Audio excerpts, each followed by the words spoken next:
Qu'est-ce qui fait que le danger et l'adversité te permettent de te découvrir? C'est quoi la logique derrière? C'est vraiment une bonne question. Je dirais que c'est une de mes questions préférées centrales cette année. C'est-à-dire que ça m'apparaît de plus en plus impossible de créer du sens dans ta vie, de te découvrir si tu peux pas avoir mal ou perdre quelque chose.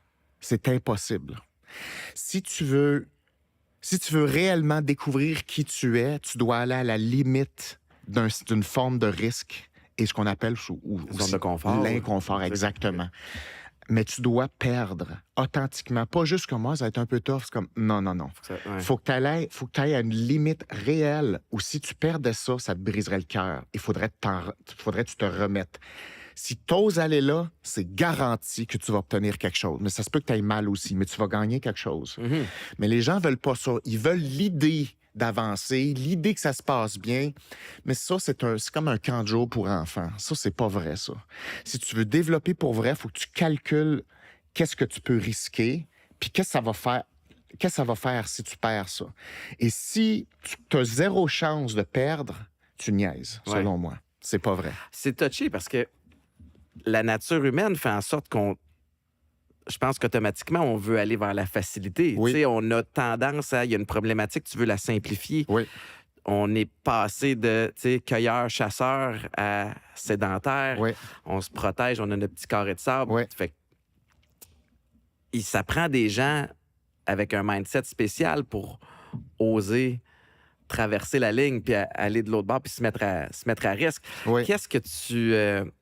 c'est quoi, mettons, qu'est-ce que tu ressens quand des gens osent le faire pour la première fois? Clairement, il y en a qui ont peur, qui doivent vouloir rebrousser chemin, qui ne doivent pas vouloir y aller. Tu sais, jusqu'où tu les pousses pour qu'ils s'épanouissent sans non plus les mettre à risque? Tu sais, en tant que toi qui lead toute la patente, c'est quand même délicat là, comme situation. Tout à fait.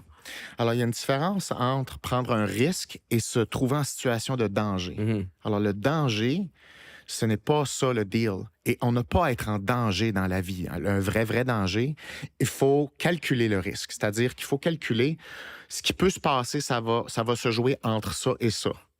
Et ça, c'est ta marge de manœuvre, de risque raisonnable. Passer ça, on n'est pas dans le risque. On court un danger. Puis le danger, ce n'est pas productif. Parce que si tu meurs ou si tu te blesses trop gravement, tu n'as rien gagné là-dedans. Donc, c'est l'art de viser juste assez difficile pour que ça coûte quelque chose, mais sans que les conséquences directes et immédiates et probables soient un danger psychologique ou physique. Et donc, ça veut dire qu'il y a tout un risk assessment à chaque fois. Puis il y a beaucoup de gens qui sont là dans les formations avec moi pour tout le temps gager qu'est-ce qui se passe. Parce que des animaux, ça bouge, là, tu sais. Fait que, mettons, là, t'as les lions qui sont à quelque part. C'est comme, OK, qu'est-ce qu'on fait?